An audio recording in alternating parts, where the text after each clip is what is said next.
When a former military engineer returned to his family's ranch, he expected peace and a fresh start. But when the HOA president drove through his fields, like she owned the land, he realized this was no misunderstanding. It was a calculated takeover. What she didn't count on was that this veteran knew how to defend what mattered. And this time, the battlefield was his own backyard. Mason Anderson never wanted a fight. After 2 decades serving as a military defense systems engineer, all he wanted was peace. When his grandfather passed away, Mason inherited the family's 50-acre ranch in the heart of Texas. The plan was simple: turn the land into a self-sustaining organic farm, something clean and rooted after years designing tools of war. But peace, as he learned long ago, is something you defend, especially when others believe it's theirs to take. It started with tire tracks. Shallow, sweeping lines across his newly planted rice fields. Mason thought little of it until he caught a glimpse of a white Range Rover slicing across his lower plot one afternoon, flattening weeks of careful work. The vehicle didn't slow down. It just glided through the crop rows like it belonged. Behind the wheel was Diana Montgomery, chairwoman of the Willowbrook Estates HOA. Mason walked to the edge of his field, waited until the SUV looped back toward the road, and flagged her down.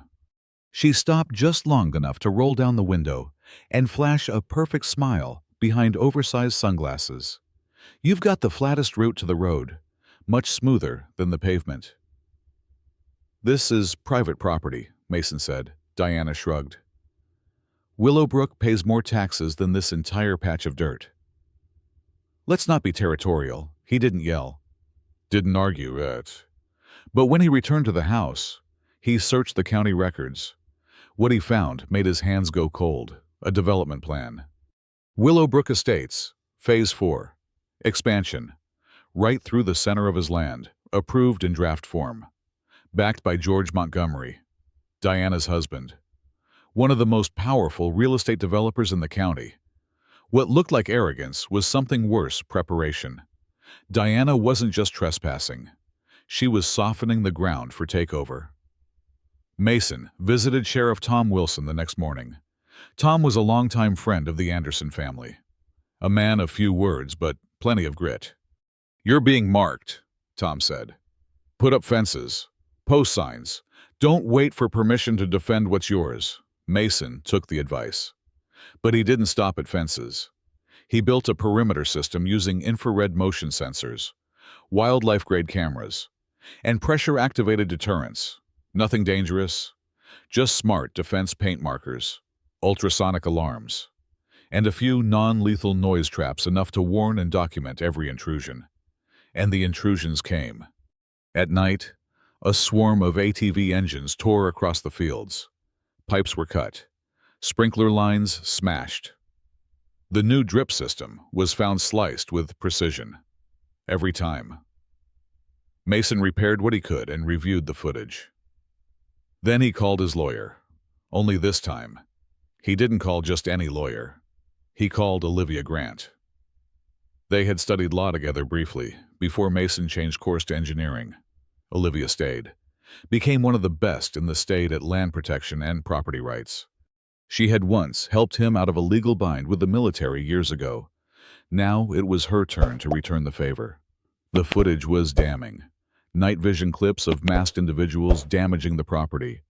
License plates from ATVs registered to Willowbrook residents. Mason had compiled a dossier thicker than the HOA bylaws. Olivia filed a countersuit: property damage, trespassing, and harassment. Diana, not one to back down, hit back with a bizarre claim that Mason's fences violated the visual harmony of the greater Willowbrook community.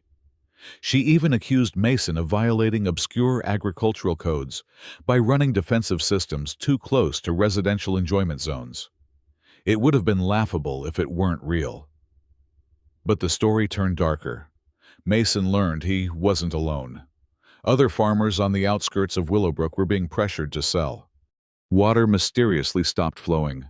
Livestock fences were cut. Entire families were being squeezed into foreclosure. It wasn't just a land grab. It was a campaign. So Mason fought back differently. He met with those families, shared footage, legal templates, safety guides.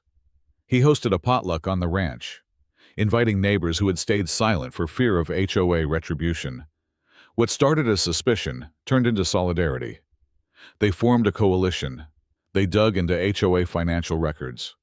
A retired accountant named Melinda found irregularities payments made to a nonprofit owned by Diana's sister, over $300,000 in administrative fees unaccounted for. Olivia submitted subpoenas. The paper trail started to crack, but Diana, still believing herself untouchable, escalated. One morning, Mason awoke to the smell of smoke. A section of his lower field had caught fire. Firefighters were able to contain it quickly. But it wasn't an accident. The report confirmed accelerants had been used. The footage showed a figure in a Willowbrook HOA jacket running through the grass. Enough was enough. Mason upgraded the system one last time. He installed directional mud cannons. Safe, but brutal for trespassers. He reinforced entry gates with sensors and coded locks. And he waited. 3 days later, Diana returned. Her Range Rover crept across the fence line. Within seconds, the system activated.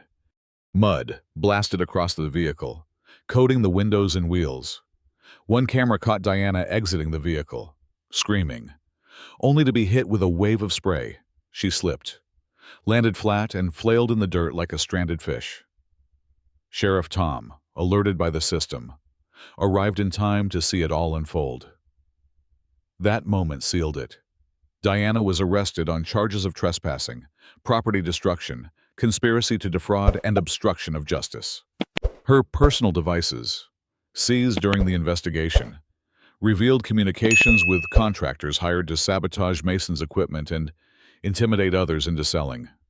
The court moved fast, with Olivia's testimony and the weight of the coalition behind her.